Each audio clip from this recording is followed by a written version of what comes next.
Hello, good afternoon, and welcome to round 13 of the World Monoposto Sim Racing Championship from the United Arab Emirates. For the first time, we are at the Yas Marina circuit. Hope you're all well. I am once again joined this afternoon by Robin Ciuman. Robin, good afternoon. How are you doing, and how are you looking forward to Abu Dhabi? Thank you. I'm doing well. Yeah, looking forward to this one. New venue. Let's see how the racing will be. Not famed for the best racing in the world in real life, but let's see. We have seen some surprises in previous rounds, so yeah, looking forward to this one. Yeah, there was certainly some surprises, and the way it all came alive at the end of Baku was something quite spectacular indeed, and it had some interesting impacts on the drivers' standings. So, as it stands, as the run-in begins, Lucas Murno still leads the championship ahead of Pascal Polens and Philip Pushka. Axel Lafam very comfortably in fourth ahead of Gabriel Peckley. Alexander Knezovic still missing whilst moving but still just ahead of teammate Misha Smith after his solid result, but just missing out on the podium. Aaron Curtis, Reuven Meshda, and Denny Vella rounding out the top 10. Reuven Meshda not been here since round 6, if I remember rightly, but still hanging on to a place in the top 10. Will he hold on to it for the end of the season? And now, looking a little bit closer at the title run-in, as you can see, things have kind of shifted quite dramatically over the last few races. Obviously, we had Pascal Polens missing a couple of races, which really hurt his chances, but then has come back and won two in a row, which makes it very, very interesting indeed, being able to retake second off Philip Pushka. Pushka, in the meantime, has been struggling, hasn't finished higher than third since round 7 in Austria. Well, in the meantime, Lucas Murno has looked so impressive with 3 wins in a row, but the last 2 races hasn't finished higher than fifth. So it's closing up a little bit at the top, 60 points left remaining, still all to play for. In terms of the constructor standings, this is how our 12 teams currently line up. Vanguard in the lead ahead of Cesario and SCMM. We'll have a look at their situation a little bit closer in a moment. But Holland Racing Team break 100 points after their incredible result in Baku. Can they continue their form today? United Racing Club comfortably fifth ahead of Lucky Hamish Racing. Then it's a close fight. Really for sixth place between Lucky Hamish, Better Julia, and Potenza Esports, whilst Infernal Void currently comfortable in eighth, but one good weekend could help Magnum, Bellachita, or Bravo Snow up the order, and Bravo Snow scoring their first point, of course, last time in Baku. And looking a little bit closer at the constructors, and Vanguard have really kicked on in these last few races. It's been a close three-way fight. Sorry, race controllers confirming qualifying about to start, and we'll join the track in a moment. But yeah, it's been a close three-way fight between Cesario, SEM, and Vanguard, but their consistency is just helping them open out a little gap now. And SEMM's struggling for consistent second driver, and then just Pushka being unable to kind of get really higher than second over the last few races, meaning they're dropping off. So gaps may be looking to widen between the top 3, but still plenty of time for it to turn around. So we head to the track. 15 minutes qualifying. The clock goes. There's a little bit of a traffic jam at the end. Both the Vanguards queued up, but out they go. Pascal Polens leading out Axel Laflam onto the circuit. WMSC at Yas Marina for the very first time. Forecast for both qualifying and the race, pretty straightforward. No rain expected. So, get your laps in. Yeah, at this point, big shout out to Misha Smith, who actually prepared these graphics with the constructors and drivers championship fights. Yeah, thank you for preparing this for the stream for us to use. Absolutely, very much appreciated. And Smith out on track, so close to a second consecutive podium, snatched off him off the line. But after second in Britain, fourth in Azerbaijan, closing up to teammate Knezovic. While Knezovic is still moving across Europe and getting settled. Hope to see him return soon. But can Smith keep up HRT's good run of form in the second half of the season? Now, related tangentially to HRT, you may notice that Yanis Volborn is back on track, but he's not in a HRT today, Robin. Yeah, actually, he has been picked up by Velocita Virtuali. We told you about the ownership change in terms of these two teams, actually, Inferno Void and Velocita. They were sister teams, they are not anymore. Ownership has been split up since Paul Müller left the WMSC or IBOS universe. Yeah, Wilborn will be driving for Velocita Virtuali for the rest of the season. He told us after the race that his motivation is back, which was the main reason why he didn't compete full-time this season. But let's see what the future has in store for Velocita and Yanis Wilborn, who presumably might be back full-time next year. Yeah, it's interesting. Is he going to now take on a project with a team that's, for the most part, been lower down the order and struggled? It's always kind of been the case with Velocita. And it's going to be interesting to see how he does because, we've only ever seen him race in HRT. He's moved, incidentally, to another orange team, but with very different performance characteristics. So, yeah, it will be very interesting to see how they perform. To kind of give you some idea of how their season's looked so far, Velocita, of all the races that they've started, they've only finished 4 on 4 occasions. For the most part, it's been DNFs. The best result has been 8th, which was Harley Self back in Hungary. So it'd be really interesting to see what Yanis Volborg can do. Certainly not higher up in the fight, but is going to be an interesting person to look out for further down the order potentially today. In the meantime, further up the order, Vanguards have got their markers in. Poland's a comfortable 0.8 of a second clear. Smith, very close to La Flamme as well. But Lucas Murno's gone purple in the first 2 sectors. Let's see if he can put his Scuderia Cesario onto provisional pole. Oh, there's a better Julia. Final corner. Half a There spin. is. And interestingly, that I wonder if Murno slowed a little bit. He doesn't go purple in the final sector, but it's enough to take provisional pole by 0.02 of a second there. In the meantime, apparently what I said about him moving to another orange team today is irrelevant, as the Velocita is green and Yanis has put it 5th. What an incredible first lap that is. He's gone purple in the final sector. Yeah, to be fair, I think Murno's final sector was a bit hampered by that spinning Better Julia, and also Poland's caught a bit of dirty air from I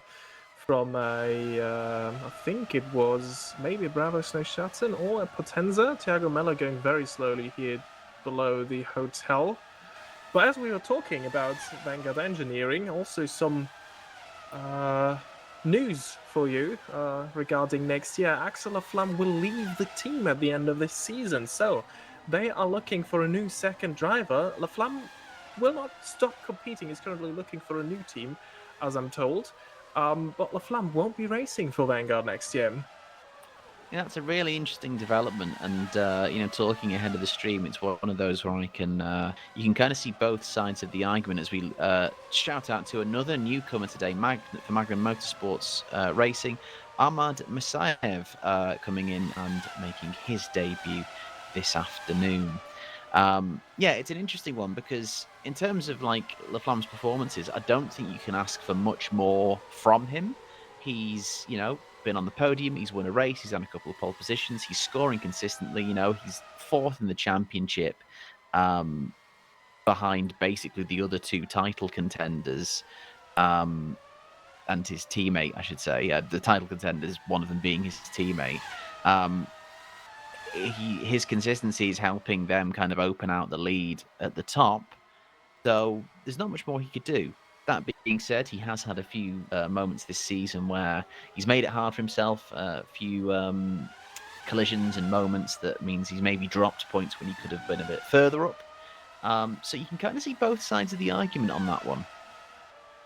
Yeah, but will be very interesting what the choice for Vanguard and Kevin Peters is, who their second driver will be next year, because Laflamme is a bit of a key in their fight for the Constructors' Championship, where it's looking very, very good for them.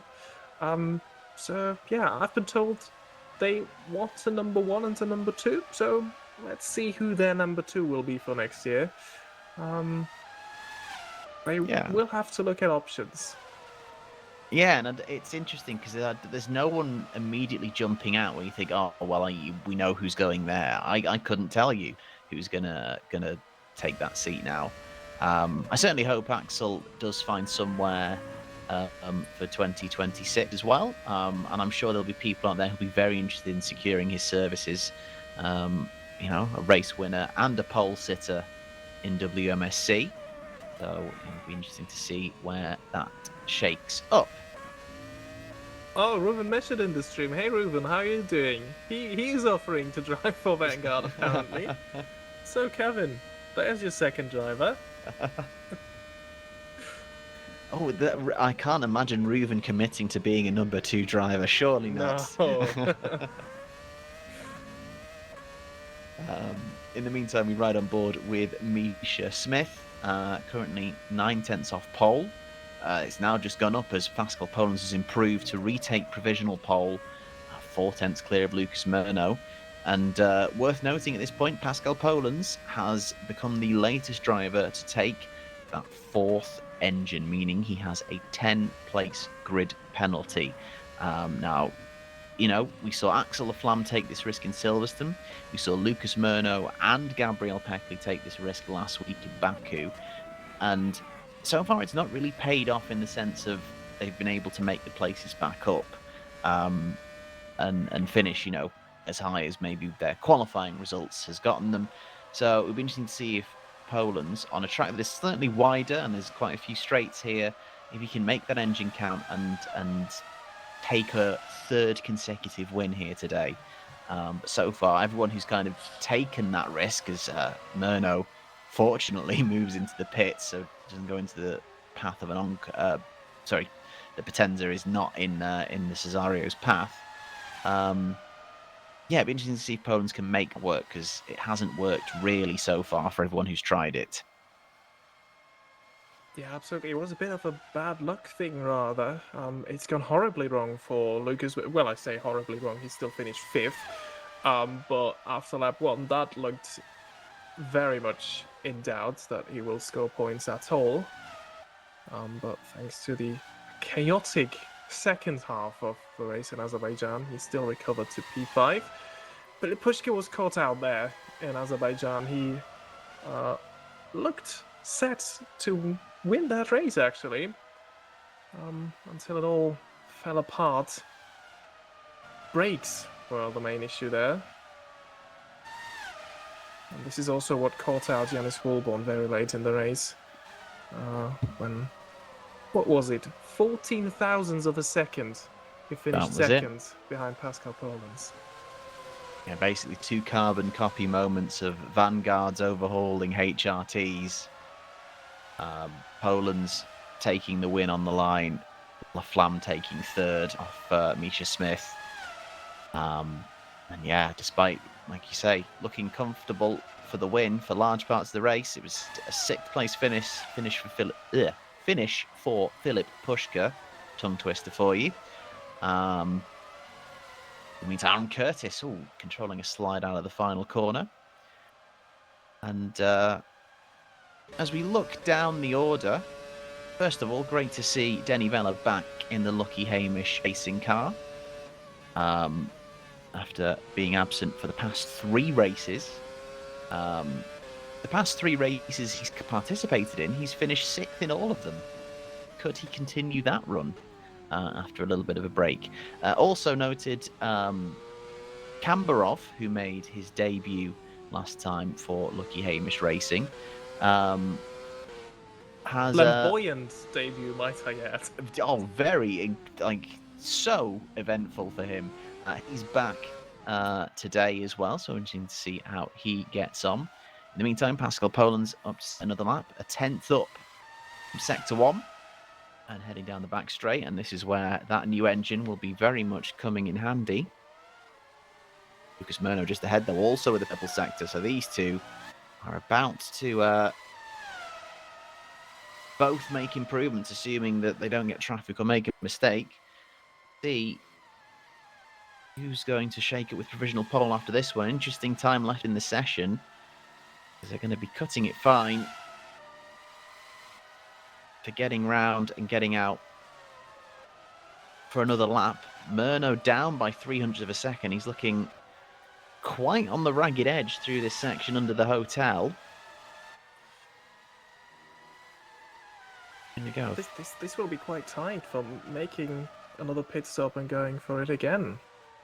So Murno does improve, takes 2/10 out of Poland's lead. Poland's, despite being purple in both sectors, dives out and maybe thinks about the timing and decides, oh, actually, I might give myself the right to reply just in case. In the meantime, Filip Puška seems to have the timing a little bit more down on his outlap. Currently third ahead of Laflamme. Smith, Peckley, and then Volborn seventh in that Velocita. That would be really impressive ahead of Gagiano in the other SCMM, Meneghetti, and then Kambarov. What a top 10 that would be. Yeah, Kambarov at the moment is beating his much more experienced teammate Danny Wellam.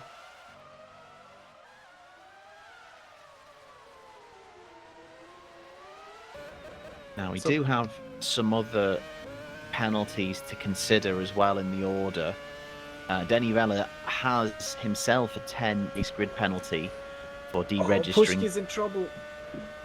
There was a lot of traffic just coming out of the pit lane. Sorry for interrupting. No, but, that's okay. This might just be his final lap, and he's 1/10 down there. Oh, and there's 3 penalties.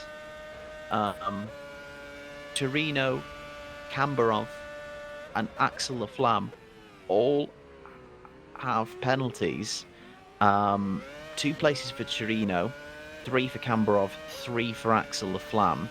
Chirinov is for ignoring race director's notes. Kambarov was dangerous driving, and Axel Laflamme was driving slow in the pit exit. So was it entry? No, it was exit. Unnecessarily slow, the pit exit. So we had that is in addition to the penalties I was just about to mention as well. Denny Vella has got a 10-place grid penalty for deregistering for a race too late. Poland's obviously has the 10-place grid penalty for the engine, and Harley Self has a back of the grid penalty for racing without sign-in. I believe that might have been for last week, just kind of a last-minute appearance from Harley Self. In the meantime, John Palaro in Infernal Void, currently 14th. And it's fighting that car through the hotel section. Oh, very close to the wall out in turn 14. Maybe a little bit of lag potentially playing its part. Peckley just moved up to 5th. Last 30 seconds in the session now. People need to be thinking, oh, and Musayev has lost a rear wing. And that will be effectively the end of his session. Won't have enough time to get around there. In the meantime, Lucas Murdo has indeed timed that to perfection and will get across the line with 10 seconds to go, and we'll have one final crack at trying to get provisional pole. In the meantime, Mateus Machado, Potenza Esports, point scorer for them. Can it be an improvement? 16th, a little bit further down. Oh, big loss down the end. It is an improvement still to 15th, but some time lost there. In the meantime, Denny Vella being held up there by Musayev a little bit. I wonder if that might get him a little penalty for impeding. Vella's got to make this count with that 10-place grid penalty. It's 2 improvements so far upon his personal best. Round the 16th and final corner. Only up to 12th ahead of Rustemeyer. Speak of the devil, here comes Dominic Rustemeyer. Also with an improvement. Oh, but the final sector is slow. Daniel Benson reading out in the Beta Julia. Well, this should be an improvement. He's looking like it, and obviously with the people getting penalties ahead, he could start well inside the top 10. See what he can do here. Lots of people fighting the rear of the car coming out, but it's up to 9th for him. Poland's, in the meantime, decides to bail out. Here comes Lucas Murno. Is that going to be a mistake? Here comes Lucas Murno. Oof. My goodness. It's 400ths of a second between them. Lucas Murno will, of course, start on pole position due to Poland's engine penalty, but Poland has done exactly what he needed to by minimising the effects of that penalty and getting it on pole in session.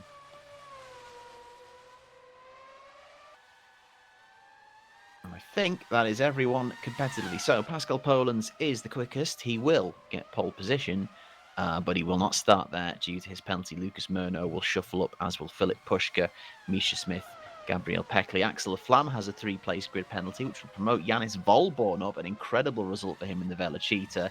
It's going to be so fascinating to see what he does in this car this afternoon. Gino Gajano and Daniel Bensary just behind Diogo Meneghetti in 10th, sneaking in the Potenza. Vitaly Kambarov has a 3-place grid penalty, which will promote Jean Palauro. Denny Vella has a 10-place grid penalty himself. Harley Self has a back of the grid penalty. This is going to be another fun one for race control, and indeed us as we work out what the actual starting grid is. Dominic Rustermeyer and Aaron Curtis qualified together in the United Racing Club cars ahead of Mateus Machado. Ahmad Masayev 18th on debut ahead of the 2 Bravo Snow Shattons, and Sherino brings up the 21. I think there were 22, so I think someone might have left the session early because there were 22 drivers initially. So we will work out who that is ahead of the race. So, WMSC's debut in Yas Marina is around 10 minutes away, and we'll be back for Lights Out after a short break. See you soon.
Hello and welcome back to round 13 of the World Monoposto Sim Racing Championship from Yas Marina Circuit. We're about to jump into the race session. There were 6 penalties and an additional 1 handed out while we've been off, which means we have a very altered grid from what we saw at the end of qualifying.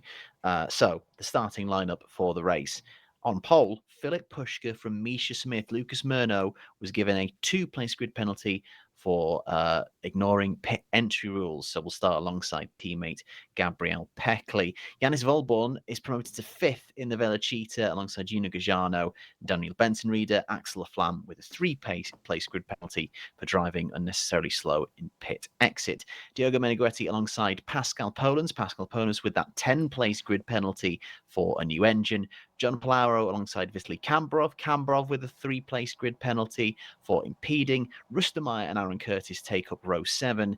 Machado and newcomer Mustayev on row 8. Then Gustavo Fragoto and Thiago Melemeki get an all Bravo Snow row 9. Torino alongside Denny Vella. And then a back of the grid penalty for Harley Self in the Magnum. And just like that, the revs come up, the lights come on. And we are underway at Yas Marina, and immediately there's a big accident at the back. That is a Magnum Motorsports caught up. I think someone's missed the line. Oh, and this collision. There's one of the... Both Cesarios have been hit. It's a huge accident. We've got one Cesario without a wing. I think it's Murno who's now up in 4th there without the wing. Misha Smith leads the race. And Poland's up to 2nd already. That is an incredible start, and all of a sudden he might be able to make this new engine strategy work. That's Axel Flam, also without a front wing. And we have a full course yellow in 3, 2, 1, and immediately everyone on to the pit limiter. And that was one of the most chaotic starts, and Yanis Volborn is one of the people that's been caught up in it. Starting 5th in the Velocita, down to 18th already. Oh, and he's missing a rear wing even. So that's going to be a very, very long pit stop. And it will be upgraded to a full safety car as well. So, yeah, immediately, drama from the very beginning. We will have to have a look. It seemed to be multiple incidents, one straight off the line, people crashing into each other from not getting off the start, and then obviously through turn 1, quite a few people collected. And it was a big incident further up the field as well between those top 10 runners. But it does mean at the minute Misha Smith leads from Pascal Polans and Philip Pushka. Flam and Murno both missing front wings. They will need to pit. So let's keep an eye on Yanis Volborn in the green Velocita.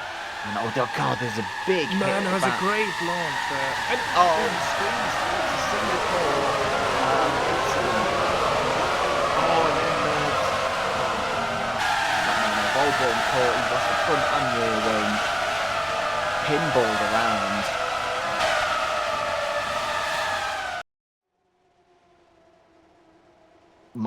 We might need to see that again like several times to fully unpick what happened there, but there was definitely a squeezed moment there where 3 had to go into 1.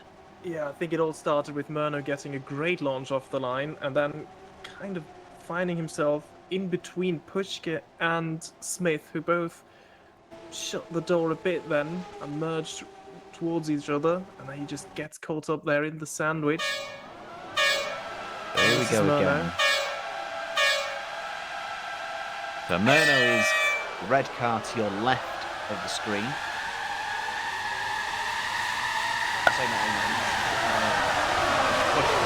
Murno trying to, as I say, get a great launch at the beginning. Pushka and Smith trying to shut the door.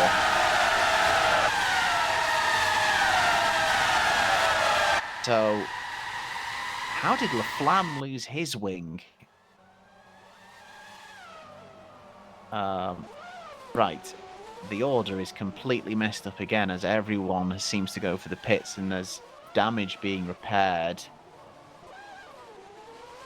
Meneghetti's third, Palara fourth. This is completely crazy running order right now. Poland's is pitted, interestingly enough. Well, we know that all of the we can't see all of the damage, so this is Laflamme's perspective.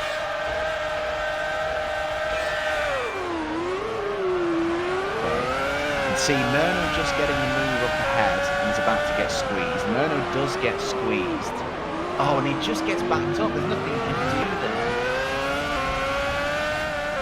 It's going to be a lengthy safety car, as I think race controller looking into that. But I think it basically all starts with that squeezing moment. 3-1 doesn't go. Murno has to try and back out of it. That then causes both Walborn and Peckley to slow down and brake harder than expected. And then it's just a concertina effect. That's how Laflamme loses wing. That's how Walborn gets tipped round in front of the field. And it's just then every man for themselves through turn one as a result of that moment up the front, I think. Yeah, I totally agree with you, and I think it will be very difficult to pin any blame on anybody. It's this classic stuff that sometimes happens at the race start where 3-1 just doesn't go. It was very risky from Murno to go down the middle there, but then again, Pushka turns in. Does Pushka know that there are two cars alongside? We don't know. It's difficult to see, but yeah, it was... I wouldn't put much blame on Murno for trying it after getting a good start, but he should know that there is a lot of risk involved making it 3 wide going down the middle into turn one.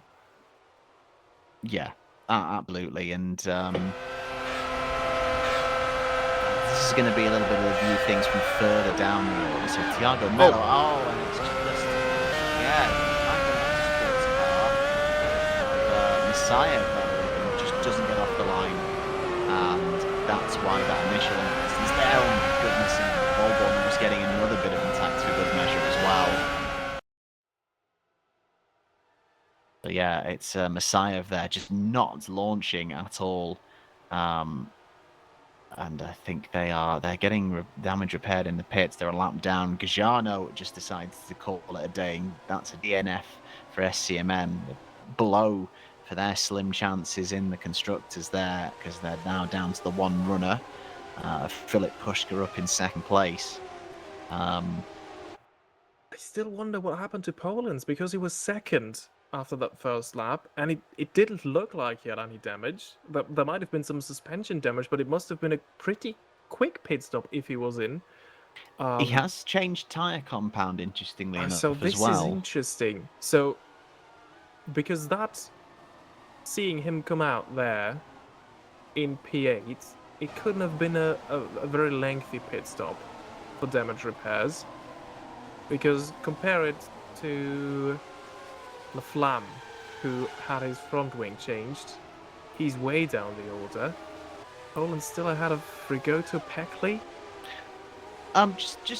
Sorry to interrupt you. Messiah seems to be unlapping himself, and I didn't hear any call from race control for lapped cars to unlap themselves, and I don't feel like there was the organisation of people expecting him to unlap himself. So we'll see if anything comes of that. But that, unless he was told to do so privately, but usually we get a whisper call for cars to unlap themselves. But yeah, Messiah is now going to go back on the lead lap after that failure to launch. But a bit of a strange one there from the newcomer. Yeah, very well spotted, because you're absolutely right. Usually, everybody gets the call, so they also know that someone's going to pass them. This looked a bit like he was doing this on his own accord, taking matters into his own hands to not run into the risk of having another Abu Dhabi safety car lapping moment.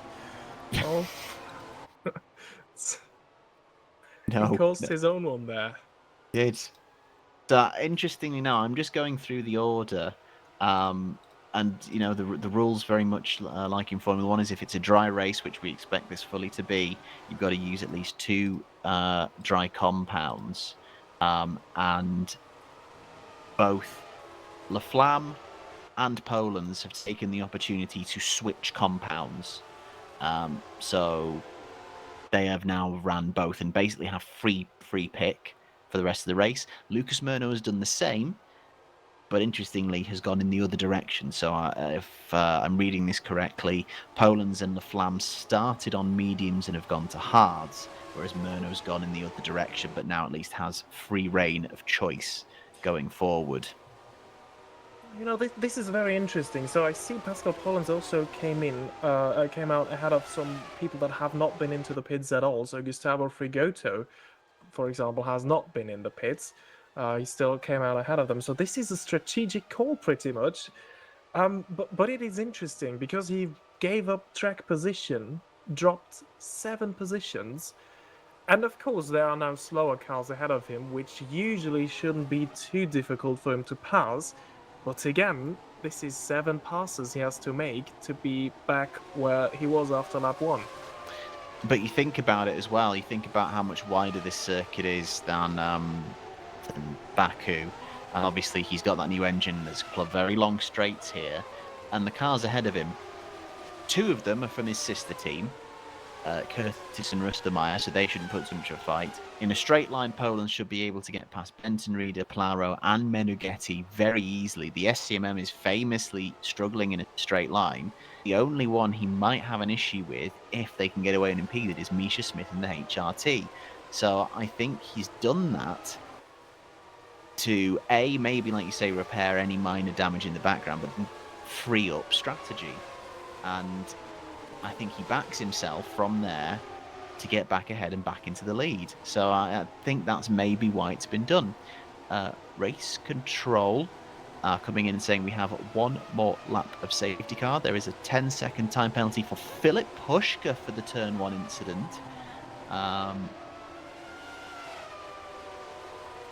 Race control are basically just calling that incident for now, but have then said drivers can protest at the end of the race. They basically said it's impossible to try and judge everything. And a lot of it, I think, as you kind of say, Robin, is it can be put down to racing incidents. Gustavo Fragoto now, despite being told that there's 1 lap to go and the safety car has decided to go into the pits at this point.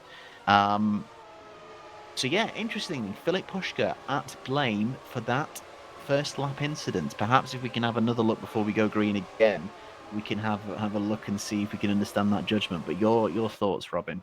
Well, from the replay, I think he was the one that was turning in. But again, he's on the outside. He can see 1 car down his inside. But can he see Misha Smith as well? I mean, technically, I can see where the race direction is coming from. Because he probably saw Murno, and he should have known that Misha Smith might be there as well. And he was the one making that move to turn in.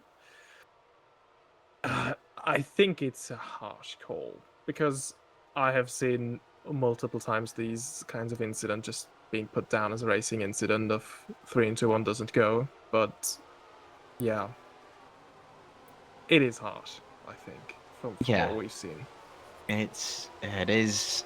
I think I'm inclined to agree with you that it is more of a racing incident. 10 seconds as well. It could have been just fine, but yet Philip Pushka will have 10 seconds that will either be added onto the time at the end, or can be served in 5-second chunks, if I remember rightly, at each pit stop that he does. So can just do essentially a little stop at the end of the pit lane. So yeah, that should be interesting. So that means Philip Pushka might clear out the way quite easily for Pascal Polens. In the meantime, Misha Smith has control from sector 3, and he's gone insanely early. Like almost at the beginning of sector 3. I think Palaro missed it completely. Look at that. Yeah, yeah, he's caught quite a few people off guard. So, towards the line we go, and Misha Smith does not want to get overtaken by Philip Pushka. Yes, Pushka has a 10-second time penalty, but Misha Smith leads in the HRT. We are racing again, and of course, Pascal Polens at the first opportunity is going to pick off Daniel Benton-Reader. Now he's got 2 sister cars up ahead in a big long straight. I imagine he's going to be in 5th place in no time at all. Dominic Rustemeyer, what side is he going? There's almost a little bit of a miscommunication there, but to the inside. Oh, Rustemeyer's gone straight on. Oh, he's lost 2 more positions. Oh, and you can't say he's not been compliant there, but I think that was a little bit unfortunate there. In the meantime, Murno's back into the top 10 and obviously trying to recover as well. Pushka in the meantime, looking at Misha Smith through the chicane. He'll get another chance down here. What is the straight line speed that SCMM going to do? He's got the slipstream. Can he maybe make a move into turn 9 to the inside? Oh, Misha Smith goes very aggressive on the defence, and it's caught him off. And it's just put him off centre, and Philip Pushka into the lead. Misha Smith, I think, defended that one a little bit too hard. In the meantime, Polens, as predicted, up to 5th in no time at all. Palauro next in the Infernal Void, up in 4th. Welcome Danilo Vaz to the chat, who, by his message, I presume, has just tuned in now. You have missed quite the start, Danilo. So this is the reason why the order is that way. Big incident into turn 1. Half the top 10 corked up in that. And this is it. Right on cue.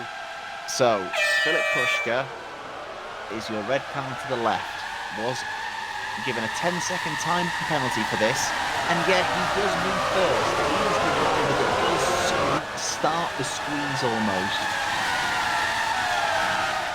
So, yeah, you'd imagine he's made that move because he hasn't been able to see the fact that Murno's at the inside. So I think I don't think it's like a malicious blocking move on his. As Palaro is not willing to accept that one easily. Palaro fighting back. Oh, beautiful. John Palaro, take a bow. Not just rolling over for Pascal Polens. What a great little bit of like getting on the offense again. Polens in the meantime is going to try and sweep on the outside of 9. Palaro tries to hang it on there, but Polens gets it done this time. But John Palaro, though, is not going to give up anything easily. He almost has a look into turn 16. Turn 12, I should say. That's insane. In the meantime, Murno up to 8, and I think the United Racing Club car of Aaron Curtis might be slightly less compliant for him than it was for Pascal Polens. Yeah, absolutely. Pushka already trying to check out there in the front. He, of course, knows that Polens is coming his way. And after seeing that replay again, I don't think the penalty is as harsh because Pushka already started that squeeze on the straight line. So there is no way for Smith to react to make more room on the inside. So still, it's unfortunate, but he moved very early. Nowhere near going to the apex. It was, yeah, still pretty much on the straight. So yeah, let's see what he can do with that penalty. Yeah, it's a slow blocking move that just kind of causes him problems. He's in the lead of the race again for the 2nd week in a row. He's got some work to do, though. Big changes of position there, though. Peckley past Palaro, a lot easier than Polens. In the meantime, Murno past Benton-Reader, and Benton-Reader past Curtis. Big switches of position up to the turn 6 chicane. In the meantime, Yanis Volborn up to 14th and making solid progress. Could You see him get points in this Velocita. Remember, started 5th after all the grid penalties. A solid qualifying in the top 10. So much work to do in this car. But the reigning champion, unexpectedly back. Can he fight his way into the points? He's got Kambarov next in the Lucky Hamish car. Meantime, Palaro down to 7th. Behind Lucas Murno, and I imagine there's going to be a very quick change of position up ahead now as Murno comes to fight back through. Results from the last 2 races for Lucas Murno, 6th and 5th. He's had to do a mini recovery today, but he's very much back up there already. In the meantime, Poland has caught Meneghetti. Poland's getting a little bit wide on the exit of 7. He's going to have a look in the run-up to turn 9. Is he going to try and go around the outside again? I think he is. But not this time. He goes a little bit too wide. Maybe trying to sweep up and under for the exit. Not this time. Good positioning of the car there by Meneghetti. Again, these guys are maybe out of position from where they're usually used to. But they're not giving up those places easily. And fair play to them. They're fighting it hard and fair. Yeah, I mean, this is also the time of the season where you're trying to get in shape for a seat next year. And I think John Palaro has made himself look quite good there. Lucas Murno just passed Gabriel Peckley as we assumed without any trouble. Peckley just moving over. And now, the top 2 in the championship are 4th and 5th on the road. Absolutely. And Pascal Polens is going to be now more keen than ever to get past Meneghetti, who's got the exit out of that corner. Considering Polens has got the new engine, you'd think this shouldn't be too much of a fight, but Meneghetti's going to leave it in, but can he stick around the outside? Oh, and Polens elbows out and makes sure Meneghetti doesn't do to him what Palaro did successfully. He's up to 3rd, and he's now going to get after Misha Smith. Murno is not that far behind. Yeah, that's Potenza, not too shabby in a straight line, you must say. I mean, that looked quite good. Yes, it did indeed. Oh, in the meantime, Oh, that's there's a a wing. wing missing. That's the Lucky Hamish of Kambarov. And it looks like he's had contact, I'm guessing, with, unless they've just switched positions, I'm guessing it's with Self. And Kambarov bails out, and his eventful time in WMSC continues there. Olborn up to 13th now. Here we go. Oh, no. Oh! Wow. So, a couple of things there. I think Yanis Volborn, very aggressive to the inside. Only just the car's width there.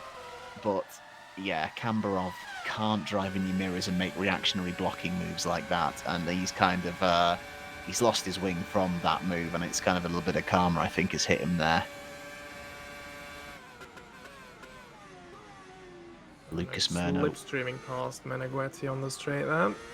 just sweeps through, and there's not that big of a gap, only just over a second between him and Polens. These two are now, let's see when they're in clear air, if they can make much headway into Smith and Pushker ahead. Yeah, if you had the 10 seconds to fill up Pushker right now, he would drop down to 5th behind Meneghetti. Misha Smith has got to be thinking about a couple of things here. Knowing that Pushker's got that penalty, it'd be interesting to see what his race pace is like.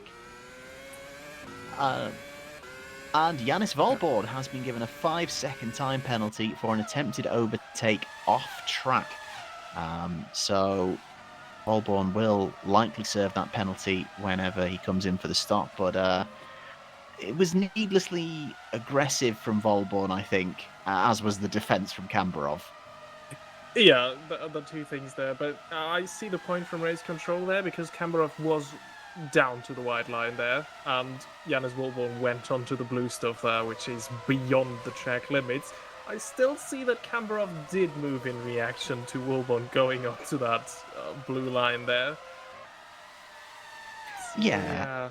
I think so, and almost if you think about it that way, it's just like, well, Cambrov should just let him do it, because then it's like, oh, well, Volborn's overtaken me off track. So Yeah. that way he gets the position back and he doesn't lose a wing. So, yeah, but Volborn punished for the move there. Maybe you can tell he's got some good pace, and points could be on for him today. So if you can avoid mistakes like that, he might be on for points, but yeah, he's made it a little bit harder in the meantime.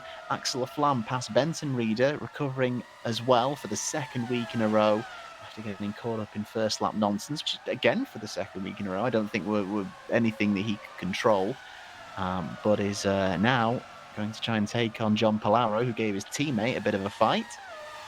But Benson Reader still holding ninth in the Better Julia, but clearly not on the pace of these two at the moment. So now that they're all running it, Smith. Misha Penalty Smith for Misha Smith has a penalty, and that has been handed out by the game, which to me suggests that's track limits. Yeah, absolutely. And the thing for Misha Smith is that he is now out of contention for the podium, because that is a drive-through penalty that he will have to serve within the next few laps. So that will cost him. Oh, the seas are parting for Polands and Murno. So they effectively will be back up to first and second, and that'll be so disappointing for Misha Smith.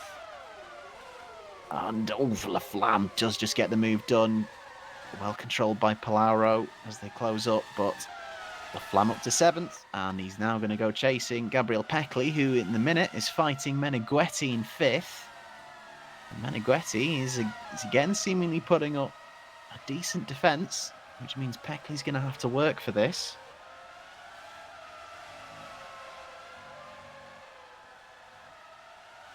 We move under the hotel.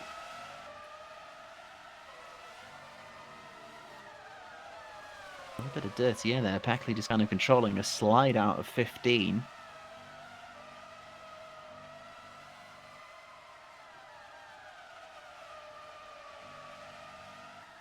Now Masayev has also decided to call it a day after his race never really got going, literally and figuratively. So that is our second retirement. Yeah, down to just the one Magnum Motorsports car. Kambarov still on the lead lap, but back out racing after losing the win. Just went a bit wide there at the hairpin, and this should be a good opportunity now for Peckley, who got a much better exit. And Meneghetti just tucking in, but looks out again. No. That was a little bit silly. I think it was a bit half-hearted there to try and make the move, and that kind of puts the end of that.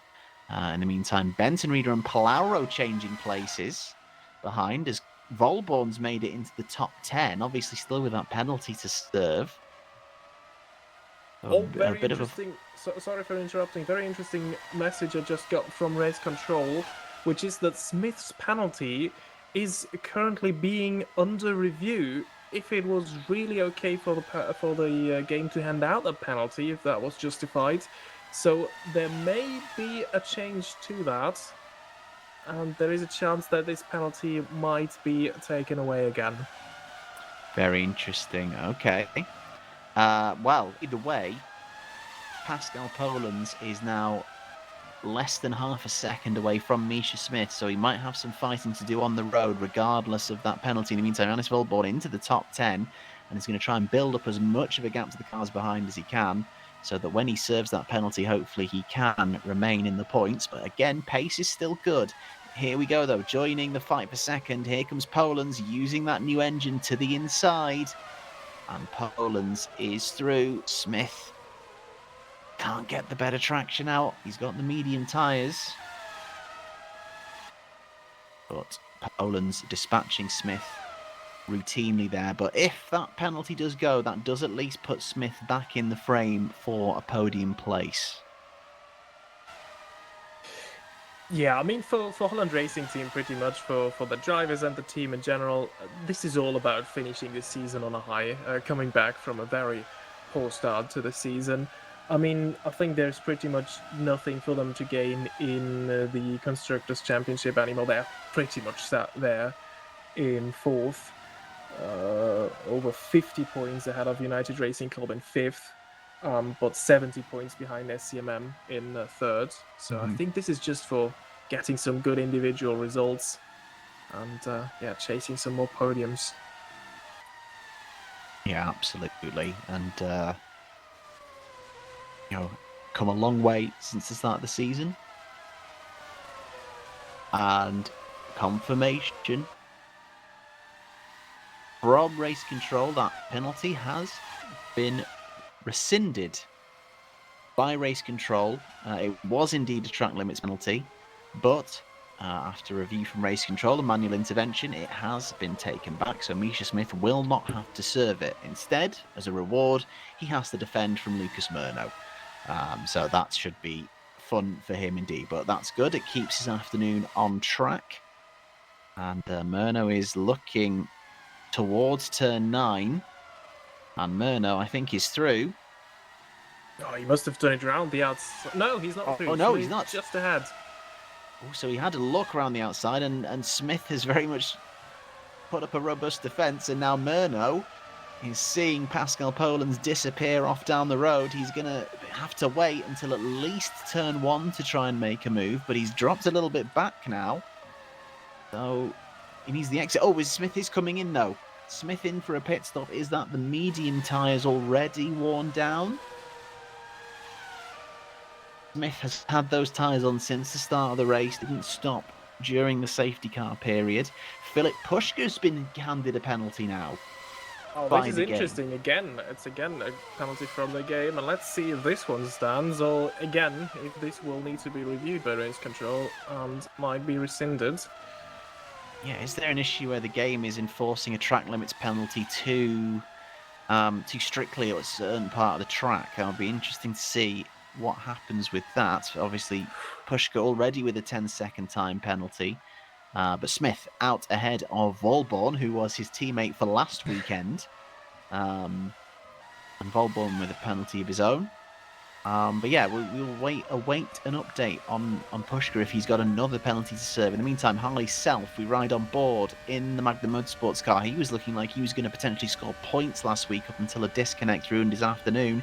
He's going to go up to 11th, and he can see the points positions. And I was about to say it looked very close. Misha Smith has been given a 5-second time penalty for ignoring the rules about pit entry. I think you reacted to pit exit though as well, didn't you? I think he was close to the line on both. Oh, it was for entry, the penalty. Entry, yeah. Oh, yeah, because I thought I was about to say as soon as he stopped that he was very close to the white line at the exit. Well, it's for pit entry, and Murno has fallen foul of it as well. So that white line to the left, clearly he was over it at one point where he shouldn't have been, and it's a 5-second time penalty for Misha Smith. Penalties seems to be the order of the afternoon so far, and it's really messing things up, and it's a spanner in the works for Misha Smith. Yeah, to be fair, race control was very clear about the rules of pit entry and pit exit. So, we had that issue in the past where people were not sure about this, but in the Discord server, they always post a picture where the drivers can clearly see which areas are off limits when you enter or leave the pit lane. So no excuses there. No, absolutely not. And this was posted very early this weekend as well compared to usual. So yeah, definitely no excuses at all. Misha Smith, though, up to 7th on the road and making good pace now. Getting away from Volborn quite comfortably and already getting clear of Benton Reader. So definitely still points on for him this afternoon, but he's got some work to do with that penalty on his back. Update on the Pushka penalty, again under review from race control. It might just be the same case as it was for Misha Smith, so we need to be a bit careful this afternoon with penalties issued from the game, as there seems to be some sort of an issue with track limit detection. So yeah, we'll keep you updated on the situation regarding the Philip Pushka penalty. Okay, interesting. I wonder if it's a specific part of the track that everyone seems to be falling into. In the meantime, Axel Flam looking to fight his way back into the top 5. Meneghetti ahead. Still got a sizable gap to Peckley up the road. Meneghetti going defensive. Machado's just been handed a penalty by the game, so that, again, asterisks on that, considering what's just been said. Pushka's penalty just rescinded. Just got confirmation. Okay. Excellent. In the meantime, Laflamme forced to the outside by Meneghetti. Meneghetti has not made it easy for everyone. He tries to sweep round. Almost a bit of contact, but well held from both drivers. And Laflamme is through. Continues his chase of Peckley.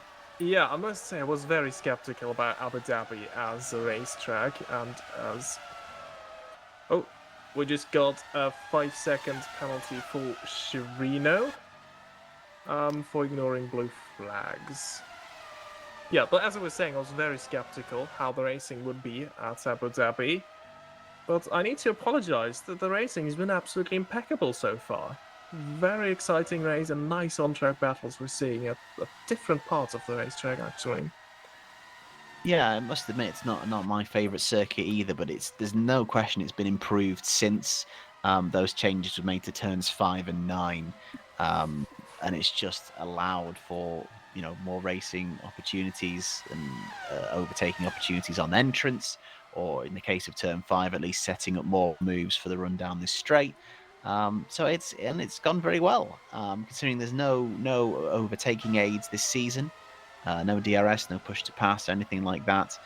We've seen lots of overtakes, and it's been some good racing. Some people making moves at the inside, around the outside, and a lot of people kind of putting up some interesting defensive maneuvers to try and fight things off. So yeah, it's a pleasant surprise for me as well, and some good racing all round. We are still just short of half distance. It stands. Philip Pushka is your race leader with a 10-second time penalty. Pascal Poland's just 3.2 seconds behind, being chased by Lucas Murno. Gabriel Peckley's fourth, and we are currently following Axel Laflamme, rounding out the top 5. Diogo Meneghetti just behind in 6th. And we have a race control update. And this is further detail about what's going on. So actually, it's an issue with the game. I don't think it sounds like it's not an issue with specific part, but the game is handing out track limits penalties, essentially incorrectly, and it's a more widespread issue. And they've just said, let's race control know, and we will rescind them. So yeah, it is a more widespread issue. So we will keep an eye on that. But yeah, any penalties kind of get handed out by the game where we've had no warning from race control, we will take with a pinch of salt at this point. In the meantime, Yannis Volbon, you just saw going up to 8th, car ahead into the pits. And we will see pit stops around this point. Coming up to where we are, potentially a one-stop race we're looking at, I think. Yeah, I do think so too. Really looks like a one-stop race. Will be interesting to see though what Pascal Polands does, and also Lucas Murno, because they set themselves up with a bit of liberty now with the very early pit stop. By having free choice of tires, because they already got the 2 different sets that they have to use out of the way. Interesting also with the top 3 is that the gaps are coming down lap by lap. Murno is the fastest of those 3, and Poland's himself quicker than Philip Pushka, who is the race leader. So this will get quite interesting over the next couple of laps, as we see that for P9 here, between John Polaro and Harley Self, would be big points for either of these teams. And as we said at the beginning of the show, this any point in these low World Championship positions can make a big difference, as Polaro with a bit of a moment there out of the hairpin. That is a big opportunity for Harley Self, who draws alongside, but Polaro seems to have the straight line speed and stays in ninth for the moment. Oh, it's Harley Self. Oh, too early on the power there. Half spins it, just keeps it out of the wall. Oh, we've got Pushka and Poland's into the pits together.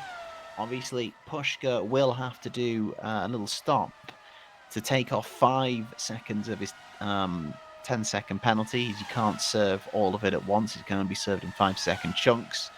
So I'm expecting Poland's to get ahead in the pit lane, and I believe he has. Lucas Murno takes the lead. As Pushka actually falls behind Meneghetti. And there is quite. Smith is right with him. Yeah, Pushka and Smith together.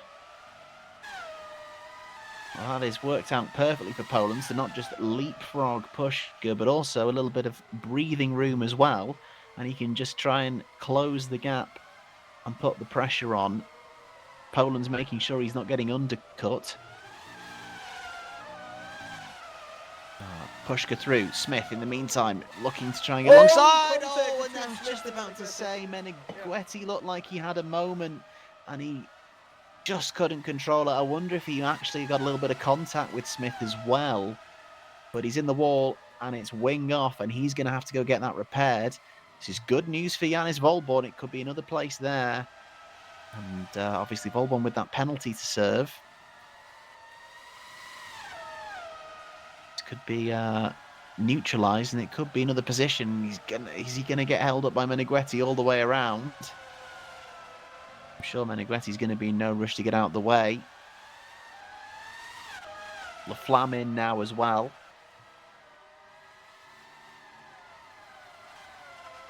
Volborn goes pushing. Now, interesting to note, Peckley is the only one now.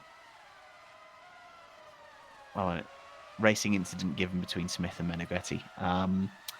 Yeah, Peckley was the only driver from that top lot, with the exception of Pushka, who's now already stopped, that didn't have the free choice on tyre. So Peckley has to move to the medium tyre. So I imagine he's still going to stay out for a while so he can extend this hard stint as long as possible, so he can stick on the one stop. So I imagine he's going to be out there for a little bit longer.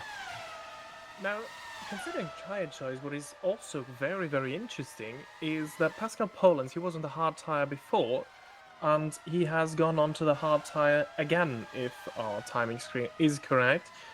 Now, interestingly, Lucas Murno is still on the medium and still going quite quick on the medium, so he was still pumping in faster lap times than Pascal Polens at the end of that stint, which is curious, because the medium should degrade faster, and Polens, well, he's already on his second set of hard tyres. Oh, but Poland's has just put in the fastest lap of the race on those new hards. I imagine, obviously, Murno will need to stop before the end of the race, but I wonder if he's going to try and stay out long enough so he can go on to the mediums. And actually, we might have an interesting final phase of this race where you've got Poland's on the hards trying to run to the end because of the durability, but Murno pushing on fresher mediums with a tyre offset. This might come alive strategically later. Yeah, especially since it seems like Murno can nurse these mediums quite well. His last lap time was 1:26.5. Now that is, of course, 2 seconds slower than Pascal Polens, who just set the fastest lap of the race. But before the stop, as I was saying, Murno was still going quicker than Polens. I'll move to Harley Self now, who obviously had a bit of a spin coming out of this very corner trying to get past Jean Polaro. He has managed to reel in the gap once again and will re-engage with the Infernal Void. hopefully this time there could be points on the table for Magnum Motorsports.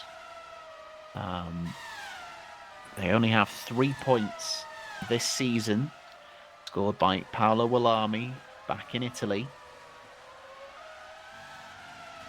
Could Harley Self add to that tally, as at the bottom it is pretty close standings wise. Infernal Void on 8, Magnum and Velocita both on 3, and Self into the pit for his pit stop. A switch to hard tyres, which should get him to the end. And then, of course, Bravo Snowshatten on 1 just behind. So it's very interesting. Obviously, Infernal Void in the points, Magnum in the points, and Velocita with a shot at point. So 3 of those bottom 4 all could be in with a chance at points this afternoon. Very huge for them.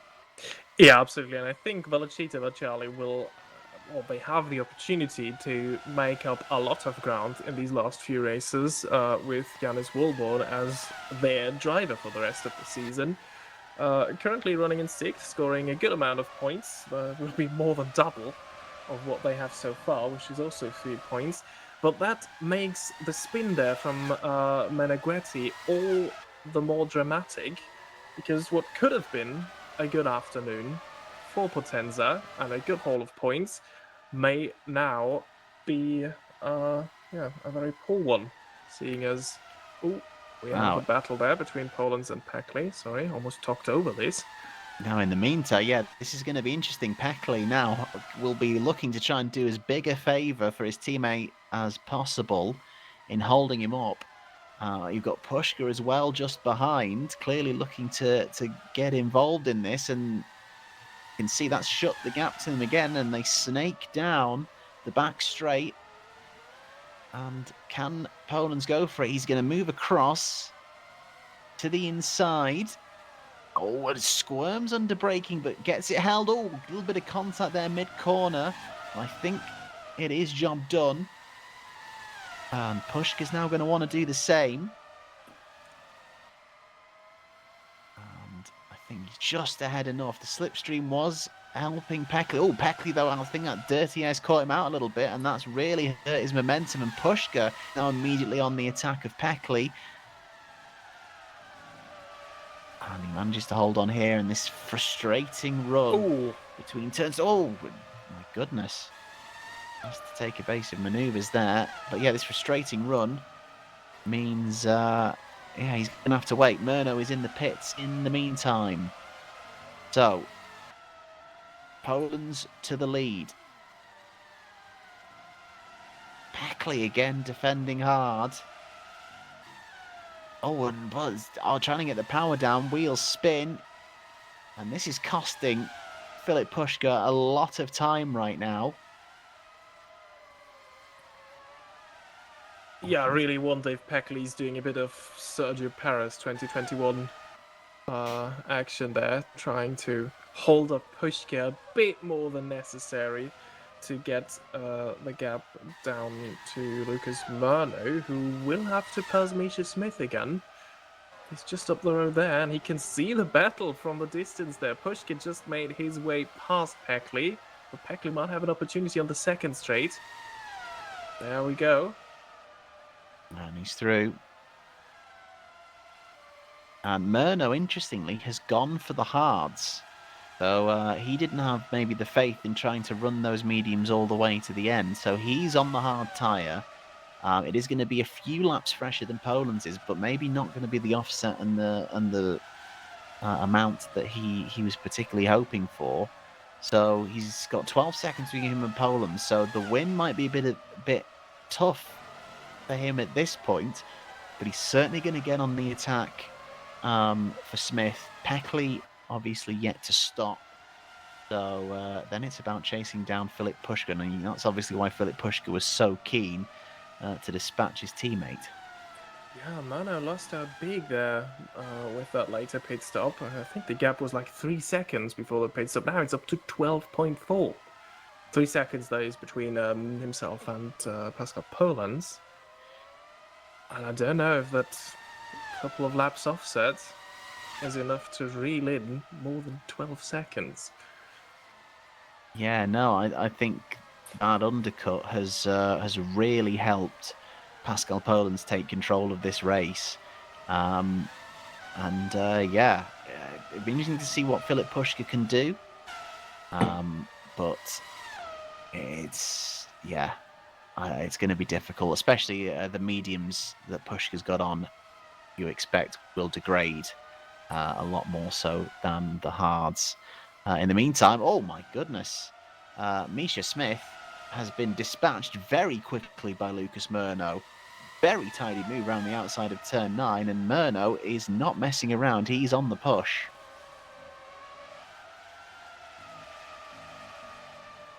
Yeah, absolutely. And this could be key, because this should have been a race where he extends the gap on Pascal Poland's a bit with that 10-place grid penalty that Poland's had to face.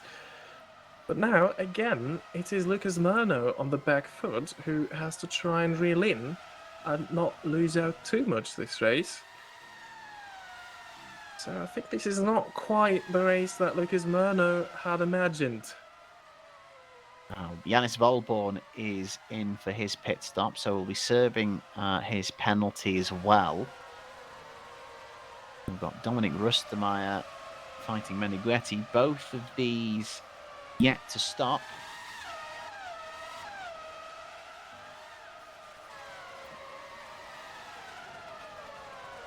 Rustemeyer faces down. He's got... I think that might be Chirino there, moving out of the way with the blue flags. In the meantime, Volborn has rejoined 9th in the points. And not too far behind Benton Reed and Palauro, so there might be a good shot at 7th place for the two-time champion this afternoon. In fact, there they are just ahead of him. Yeah, John Palauro is yet to pit. He has not pitted yet, so he will definitely come out behind him. So he only has to clear Daniel Bentonreed, and then that would be a best of the rest finish already for Vallecita and the returning champion, as Gabriel Peckley just has come in for what we assume will be his one and only pit stop. Now he should rejoin in 6th on medium tyres with a bit of an offset to Laflamme, so it'll be interesting to see if he can do anything with those and make 5 of it, or if the gap will be too much, if he's more concerned about nursing them to the end. But Volborn is not taken long to get close to these two. I think Benton Reader also would like to try and dispatch Palauro. Obviously, Palauro on that set of tyres since the beginning of the race, so he is going to not be at his raciest, that's for sure. And this could be a very active few corners for John Palauro. How hard is he going to defend this? So here comes Benton Reader in the slipstream. Volborn is tucked in behind as well. Are they both going to try and get through? Here comes Volborn. I think he looks for it. Are they going to go 3 wide into turn 6? And Volborn takes 2 positions at once. Benton Reader through. Palauro loses 2 spots at once. And, well, you can tell that Yannis Volborn is a 2-time champion. That was done so calmly by him. Yeah. As if he never was away. Brilliant move there. Of course, he had the tyre advantage, but 2 spots made up in 1 corner. That is quite impressive. And now, let's see what he can do. Misha Smith is just in the pits ahead of him. I think there's some kind of debris lying off the track in the second to last corner, if I saw that correctly. Looked like a front wing. We have Thiago Mello in the pits. So Smith has rejoined just up the road, about 9 seconds clear. Meantime, we've got Meneghetti and Vela here. Currently fighting over the last points position. Vela has stopped, Meneghetti hasn't. But Vela will need to stop again, as his stop was at the beginning of the race and he did not change tyre compound. So both of these two potentially may drop back. Rustermeyer is the person who's kind of going to be looking at that spot as Menegretti aggressively moves out and does get the move done. But it's going to be a lot of work if we're going to see Potenza in the points this afternoon. As mentioned, Harley Self is the person best placed to pick that up. Palauro has just stopped and is about 7 seconds behind Self.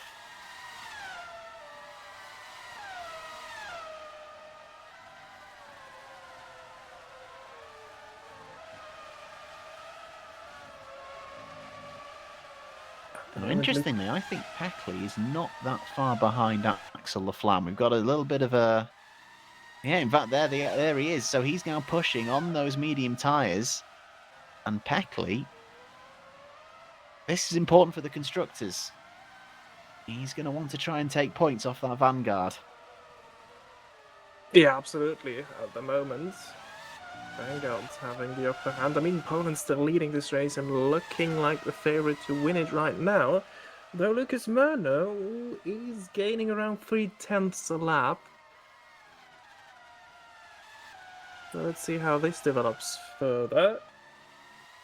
But Lucas Murno is definitely reeling in Philip Pushka. 0.8 a lap faster on average. So we might see a bet for P2 quite soon. But before, Peckley might be attacking Axel Laflamme for P4 there. Yeah, and looking at kind of the wider implications, obviously as it stands, Pascal Polands will shut the gap by 5 points, Lucas Murno, if things stay as they are. But it'll only be 3 points if Murno can catch and pass Pushka. So that's really important for him. Obviously, Pushka will want to stay ahead of Murno to keep his slim title chances alive as well. And that'll be another couple of points ahead of Murno. So really important battle between the top 3 and, of course, also the top 3 in the championship. In the meantime, 4th and 5th in the championship are together on the road in 4th and 5th as well. Peckley having half a look as we approach turn 6 and 7. And he is looking quicker on those fresher mediums. And Laflamme is going to have to defend. These two have had comings together previously this season. See what he can do. Peckley's going to try and send it around the outside. But no, I think he just gets a little bit offline there. I think that's well defended by Laflamme. Wasn't going to give him the line to sweep round the outside. Yeah, he just left one car's width exactly there on the outside. So robust, but very fair and good defense put up there by Axel Laflamme. But he will have to do this lap after lap now. It's going to be quite cagey between the two. And there is still a long way to go. I imagine Peckley will want to do this while his mediums are still relatively fresh.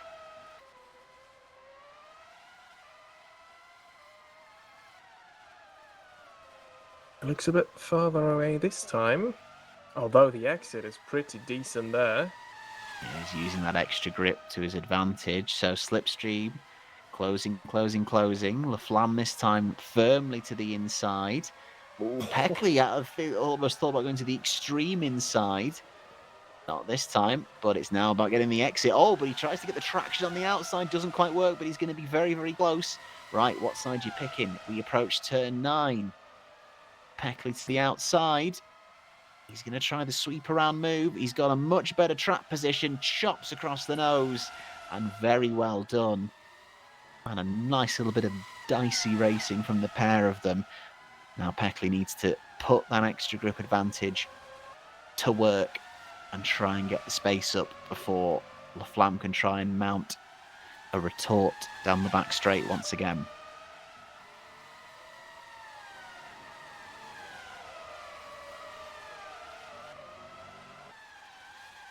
Misha Smith, in the meantime, looks absolutely settled for 6th. I just had a look at the lap times. He is getting away from Yannis Bourbon just behind him, but not making massive inroads on Axel Laflamme.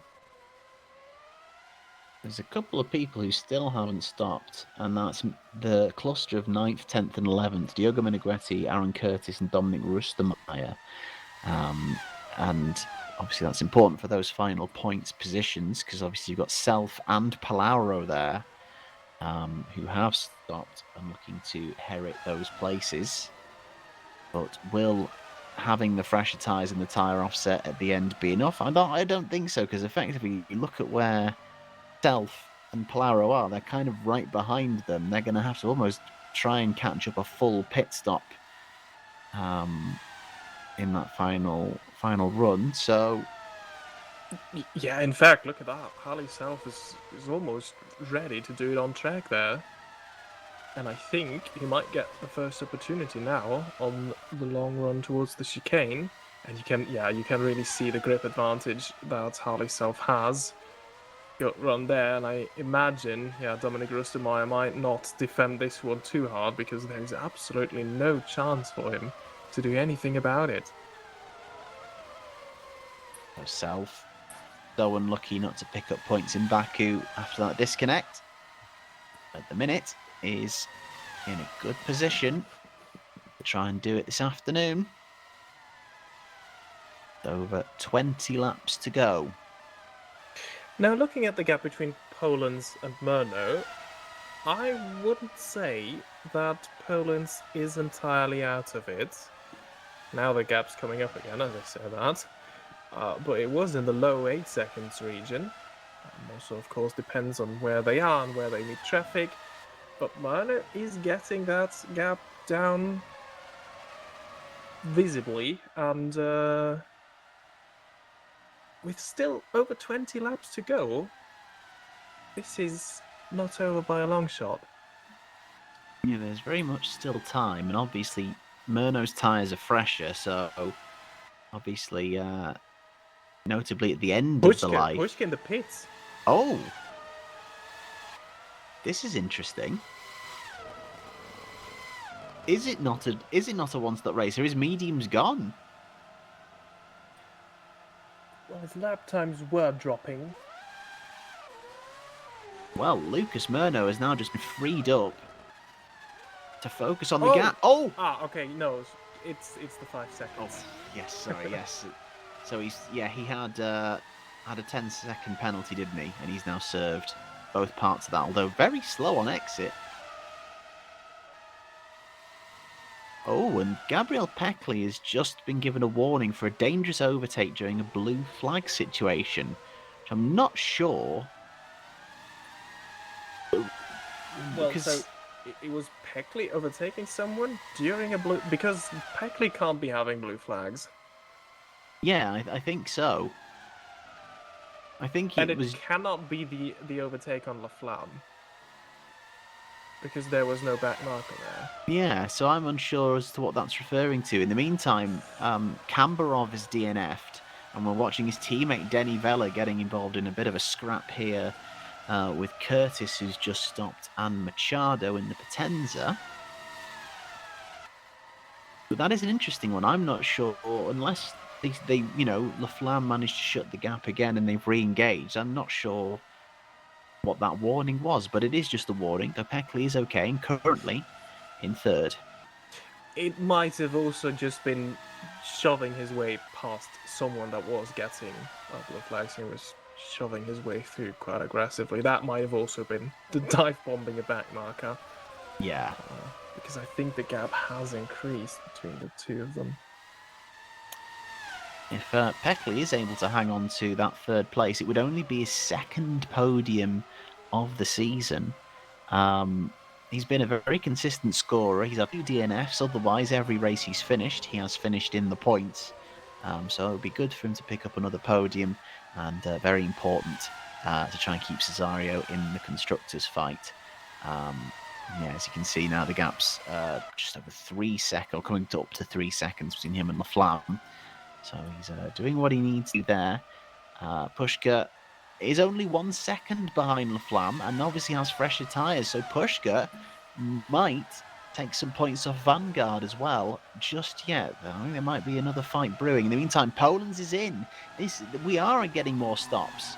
We thought they might be able to go to the end. Obviously not. We've got one more round of stops coming in.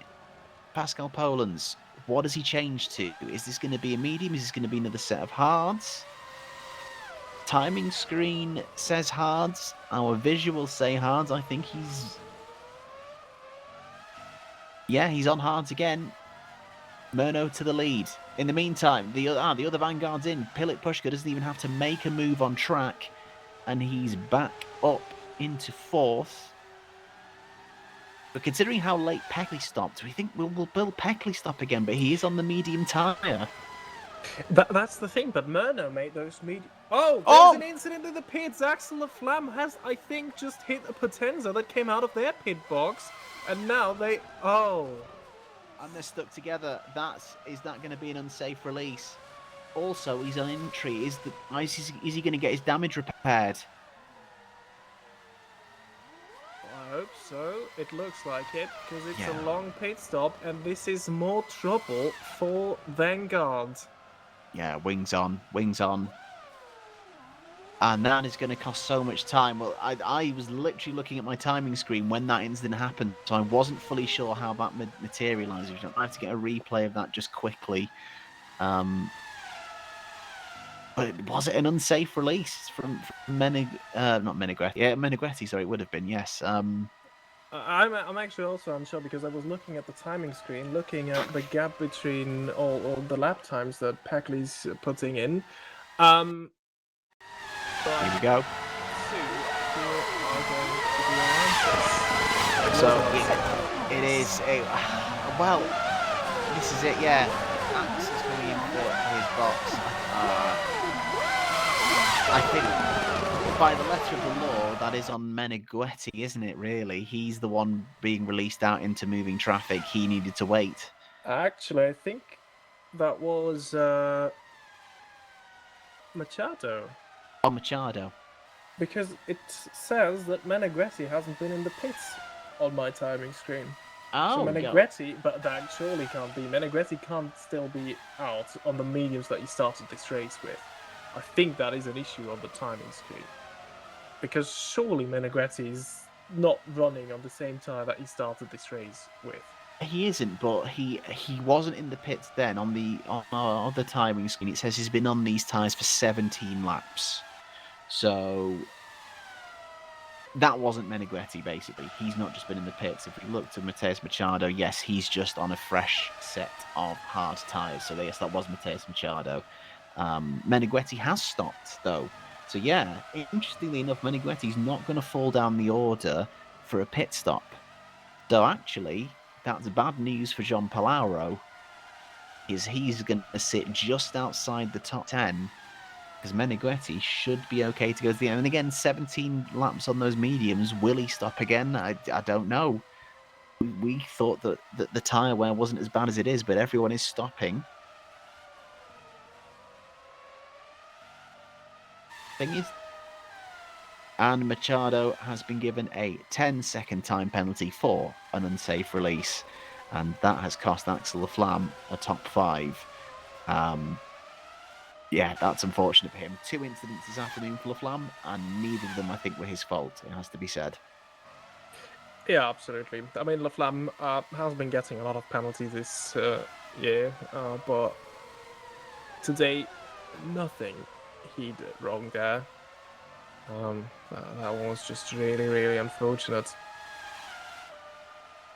So, Lucas Murno leads by 10 seconds. He has been on those hard tyres for 14 laps. And for reference, Gabriel Peckley did 30, Poland's did 21 and 17 on his 2 hard stints. Surely, if you're Lucas Murno, you don't stop again and you try and hang on. And it's actually all about Pascal Poland's now, as we see putting in another fastest lap, trying to catch and pass him with the tyre offset. Yeah, and at the moment, Pascal Poland's gains almost 2 seconds a lap on Lucas Murno, and that means that he will catch him easily by the end of this race. So I think Murno is a bit in a difficult situation. Of course, he has track position now, but I can't imagine if Poland gets close to him that he can hold him off. So what do you do now? Try and go for another set of mediums and try to use them to your advantage, because throughout this race, Murno was quicker than Poland's in terms of lap times, but he has been strategically on the back foot pretty much since the get-go. And the thing is, with this decision, it's you've got to make the call early. You leave it too long, and the gap will be too big coming out from the pit stop. So it's stick or twist, and you've got to do it now, basically, for Lucas Murno. In the meantime, Philip Pushka, who has a tyre offset of his own on a Cesario, is right up to the back of Gabriel Peckley, and Pushka is looking very keen to get through. Right on board with the SCMM under the hotel.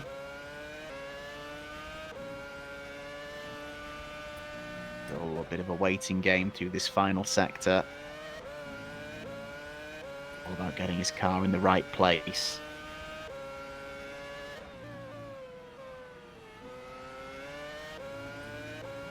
Steve Peckley. Been on those medium tyres a while now.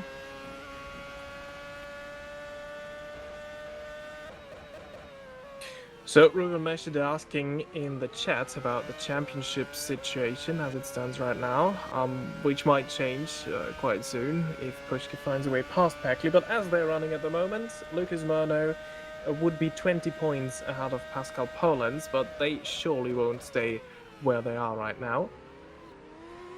As it seemed like Race Control wanted to say something, but they didn't. Yeah, there was a whisper sound there, but nothing materialising as both Benton Reed and Meneghetti pit. So Self and Palauro will get those positions in the end after all.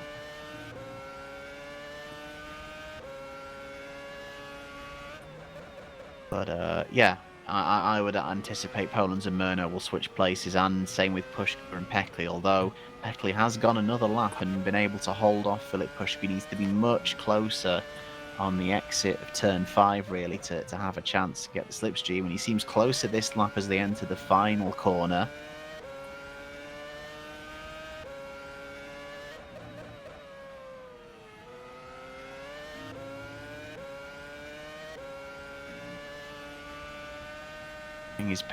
Pushka maybe just needs to be a bit more patient, because those mediums are going to get worse and worse for Lucas Murno.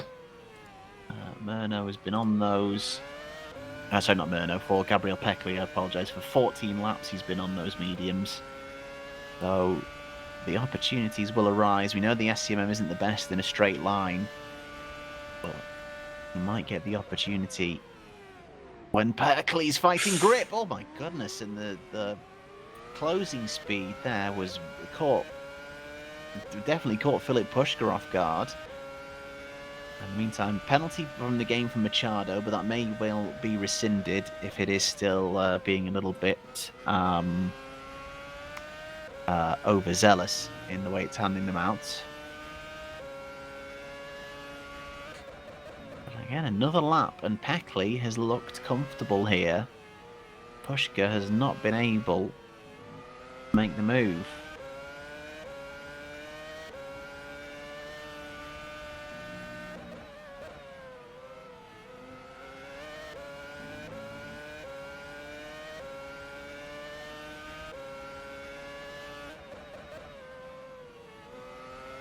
But again, another lap, and he seems to be a touch closer again.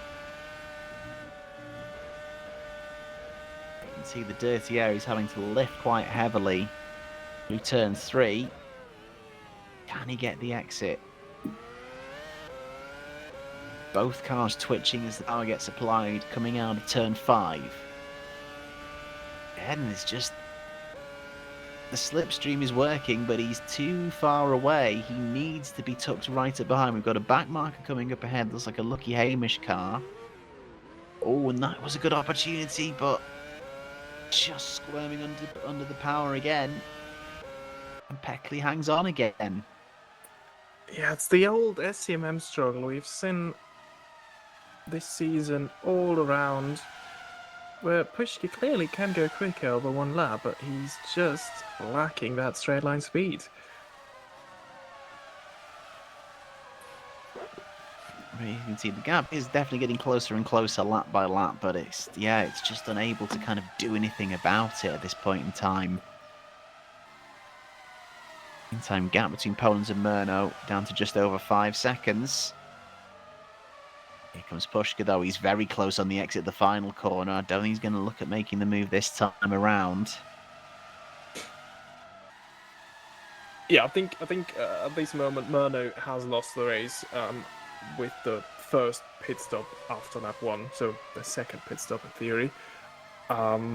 But just staying out these couple of laps longer where he lost over 10 seconds and he never really recovered from this, and there's no way it's his only chance to cling on to it now and see if he can defend from Poland's.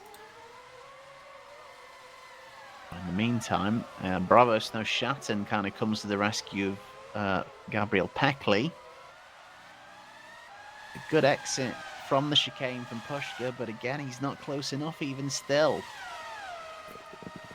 This could be a frustrating final 10.5 laps for him. Yeah, but surely at one point Peckley's tires have to give in. We had this battle before, and there Philip Pushka made quite easy work of Gabriel Peckley. But at the moment, I think Peckley's tires are still too good for Pushka to make a move. He has to hope for a mistake or anything. Now we have a couple of fights potentially brewing on track.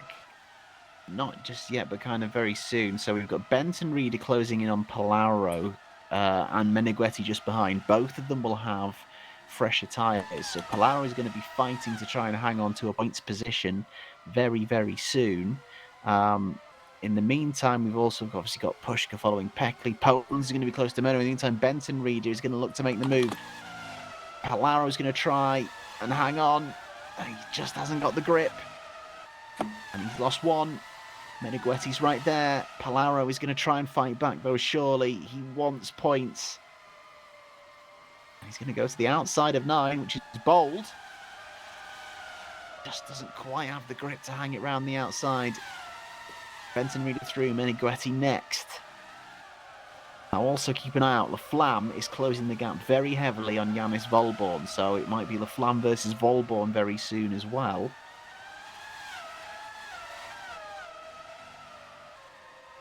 As it stands, Harley Self is clear of this fight at the minute. Benton Reader might go chasing. You can see he's just there at the end of the start-finish straight. And Meneghetti to the outside into turn 1. You don't see many moves getting done there, and it doesn't get done this time. Got a Bravo Snow Shatten in at the worst time, but it ducks out the way, and the fight can continue. Meneghetti saw half a chance through 3, which is again an unorthodox place to go.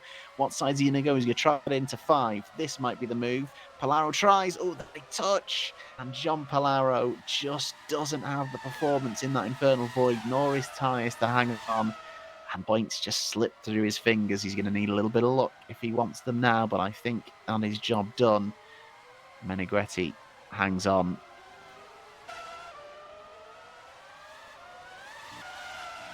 And they're going to go chasing up after Harley Self as well. Meantime, Pushka still tucked in behind Peckley.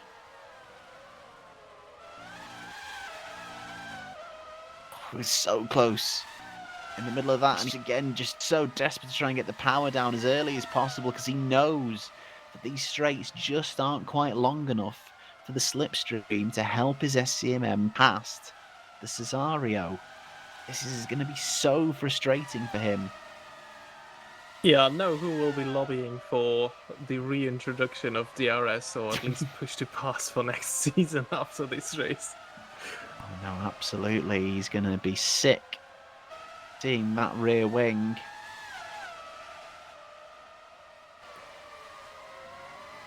Now, interestingly, since mentioning it, Yannis Volborn has managed to open the gap to Laflamme, so he's managed to hold him at arm's length. The gap continues to come down between Poland and Murno.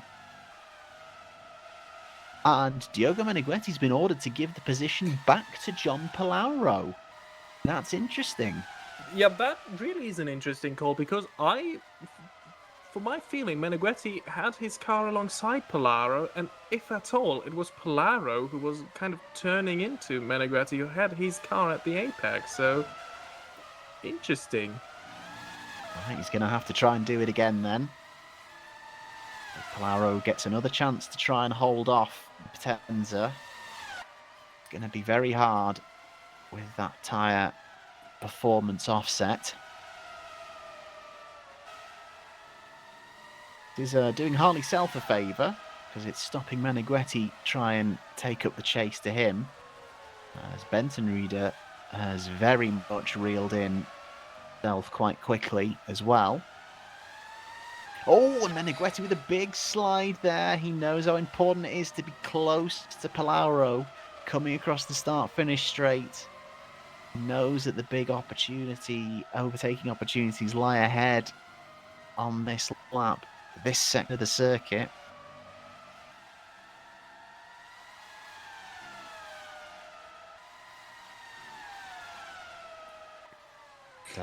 Palaro this time around is okay. In the meantime, the gap is closer than ever, it seems, between Pushka and Peckley, but still no move doing. Marker just up ahead.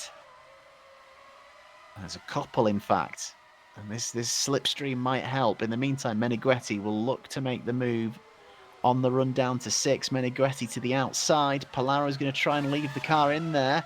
Oh, he's elbows out, trying everything he can to hold on to that spot, but I don't think there is anything that John Palaro can do. In the meantime, here's the chance. Pushka to the inside, lets it run on, tries to just not give Peckley a right to reply. Now, was that cheeky or was that good positioning from Philip Pushka? No further action on that second bit of incident between Meneghetti and Palaro. Meneghetti very much has the job done there. Thoughts on that move from Pushka on Peckley, Robin? Well,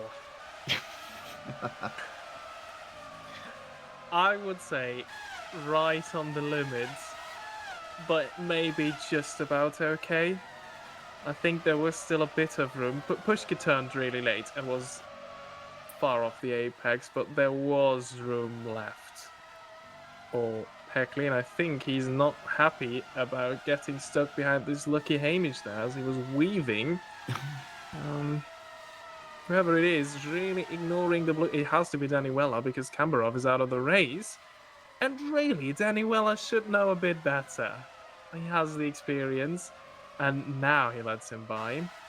Oh, there's a little bit of a chop there. Pushka absolutely not happy with that. And I can see that. And Jesus. Okay, this is a bit over the limit now from Pushka as well. I think it almost like Vela was coming back as well, but then again, maybe he was trying to move out of the way to avoid crashing into him. I think Pushka, he's clearly quite riled up considering he's been stuck behind Peckley for such a long time. Yeah, and now he's got clear and gone into a back marker. That's probably not ideal for him. 5 laps to go. Murno and Polands are together. So, the race comes down to this. Yeah. So, the offset is not as big anymore. But still, Pascal Poland's last lap was 1 second quicker than Lucas Murno. But 5 laps, if you've seen Peckley and Pushka, is not impossible to defend from a way faster car behind. But the Vanguard is quicker in a straight line than the SCMM is. So this will be quite difficult for Murno, but he will make that Cesario as wide as he can.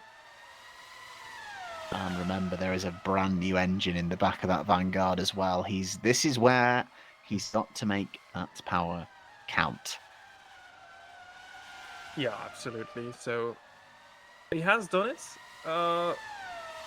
He's passed the 2 main overtaking opportunities that are on this track, which is at the end of these 2 long straights.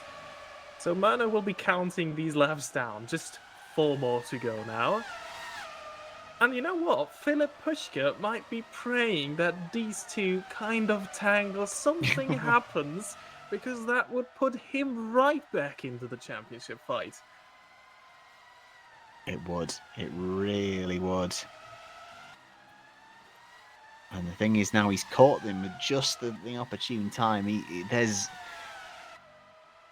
not long to go. So Murno hasn't had to do much defending just yet. Gap is half a second as they come out of turn 5. Down the back straight we go. Poland's doesn't even think about even a little cursory glance to make Murno look in his mirrors. Not yet.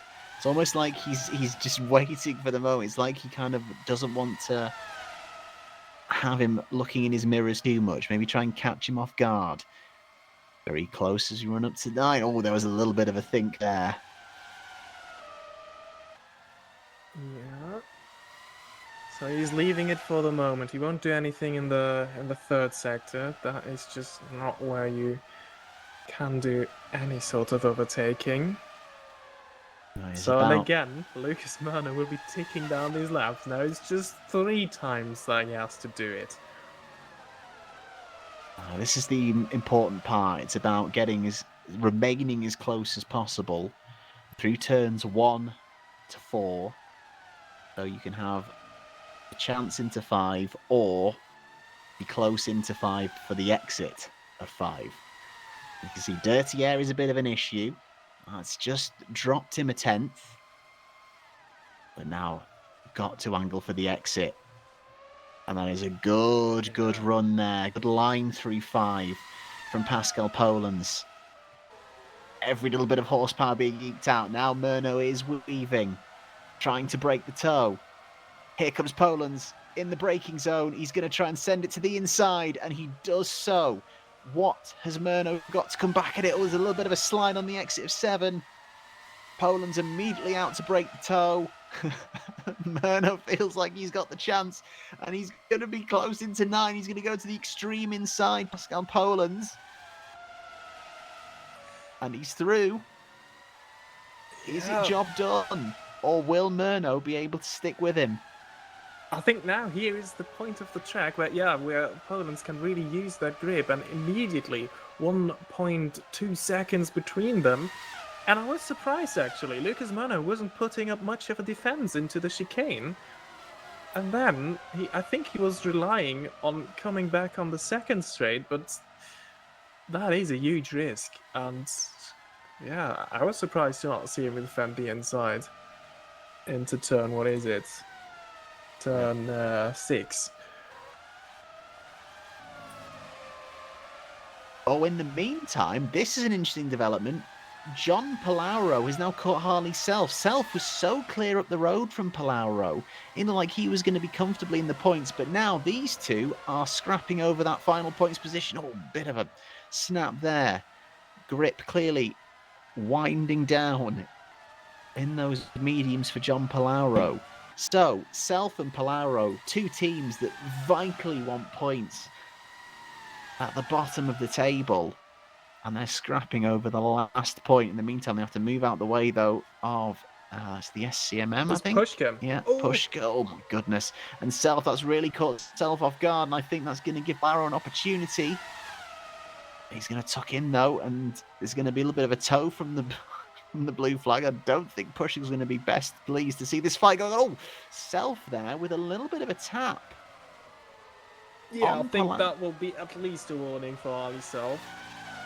Oh, and he's backed out very early, and I think almost maybe it was accidentally just thought, oh, I need to let that go now. But contact, and Palauro through, and what do you know? John Palauro, it seemed like it was going away from him, and all of a sudden he's been able to reel back in Harley Self, and frustratingly for the second week in a row, Magnum Motorsports might just miss out. Self wide. Has he got a problem? Oh, and now he got in the way of Peckley, I think. Oh, might this be brake issue? Because that... Now he's caught it, but he ran wide. 2 consecutive corner. And Oh, there wide is an again. issue, I think. That might be brakes. That might be a brake issue for Harley Self. Because he is really struggling under braking, and that might be why he's ended up losing so much time to John Palaro. And he's going to drop even more as Curtis and... oh, that's actually a... that's Misha Smith coming to lap.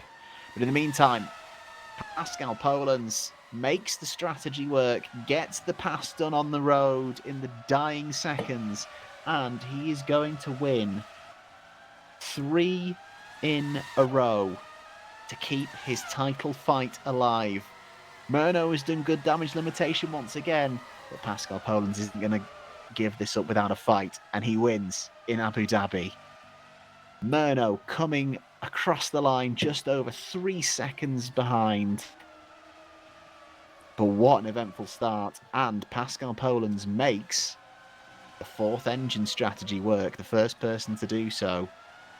In the meantime, Philip Pushka, again, leading this race at one point, looking quick, but this time at least back on the podium.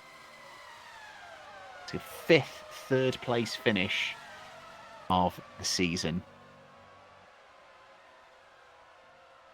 Meantime, Gabriel Peckley just crossing the line behind in 4th. As his best result since San Marino.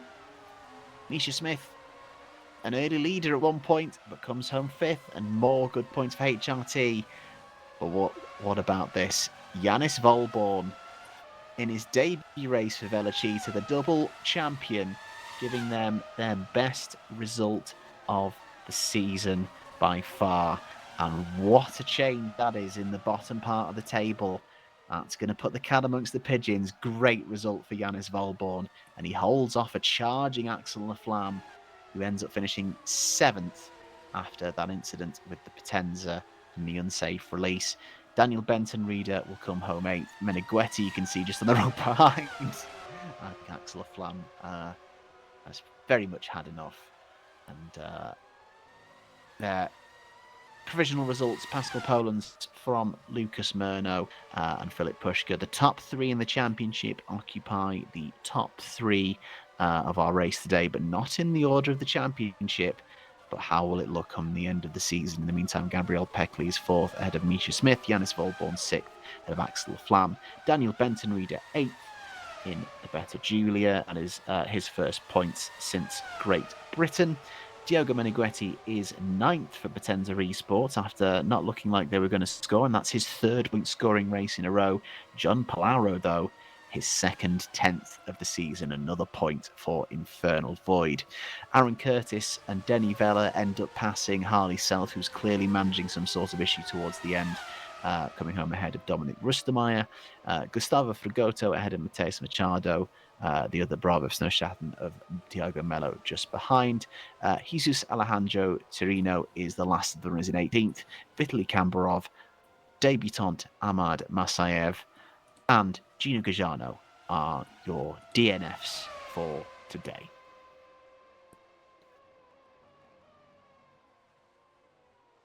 And, update on the championship situation while we wait for the top 3. I just ran the numbers. Hope this is right. I'm pretty sure it is. So after this race, Lucas Murno, with that result, will still be in the championship lead with 145 points. Second, Pascal Polens, who brought the gap down to 14 points. So he's back with in a race win, 131. And Philip Pushka, 3rd, with 123. So that gap to the top increased again. At the start of this show, we were showing that 4 drivers were still mathematically in there. That has changed now. Axel Laflamme mathematically cannot win the championship anymore, as he is over 45 points down on the championship leader. And in terms of the constructors, I'm pretty sure that despite, and again, my maths might be wrong on this, despite Pascal Polens winning, due to Laflamme dropping and where Peckley finished, I think Cesario do shut the gap by a couple of points on Vanguard, but they're still going to be holding the cards on that one with 3 rounds to go.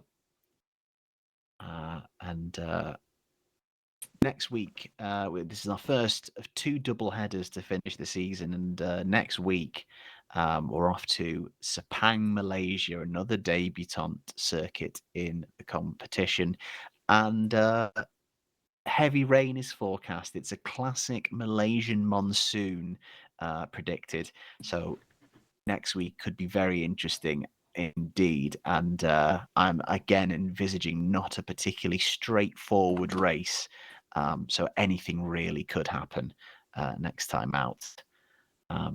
It's not done yet. Murno, obviously good for him to be back on the podium for the first time since Belgium, but it is not job done just yet. And yeah, 3 in a row from Pascal Polens now. He's on the charge. In fact, he's won the most races of anyone this season. 5 to Lucas Murno's 4 wins. Honestly, I think I said this last time out.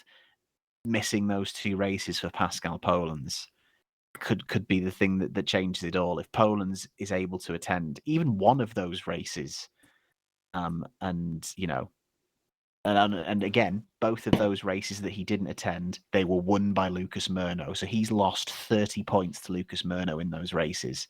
So even if he can attend and he doesn't lose a full 15 in one of them, it would change the complexion of things so much. It would be so much tighter. But, you know, that's the way things go sometimes in league racing like this. Yeah, absolutely. But I mean, it's still not impossible. The momentum is definitely on his side. He's won the last 3, and if he continues to be on that run, I mean, he has all the chances to still win this one. Yeah, I think we will be getting the top 3 right now. Yeah, there we go. So off to the interviews with Ash. And we will start, of course, with race winner Pascal Polens. Pascal, congratulations. The first driver to take the 4th engine and turn around and make a victory of it. How confident were you in taking the engine at this particular track that you could get the most out of it? Yeah, first of all, thank you. But I think Baku would have been a better track, but I wanted to have a better engine for longer, or comparatively to say, compared to other guys.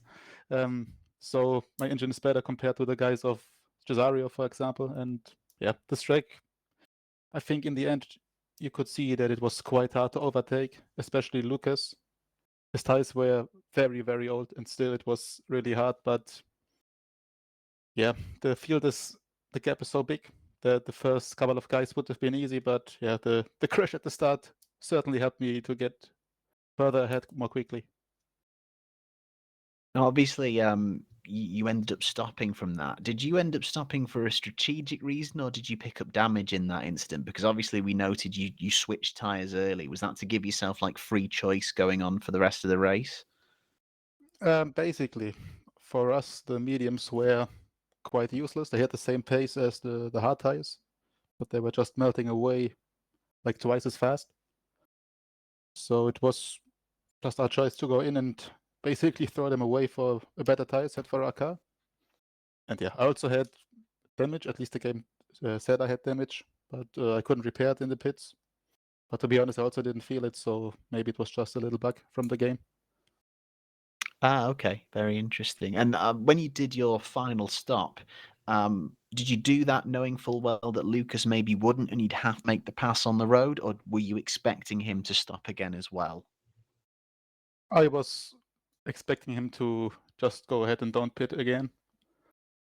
Yeah, I think that was his best choice. If he would have pitted, I don't think he would gain 10 seconds over me, maybe like 3 or 4, because I still think he was the fastest guy once again today. But yeah, once he was pitting in like lap, I don't know, 25 or something on his mediums, I knew that he would probably go to the end.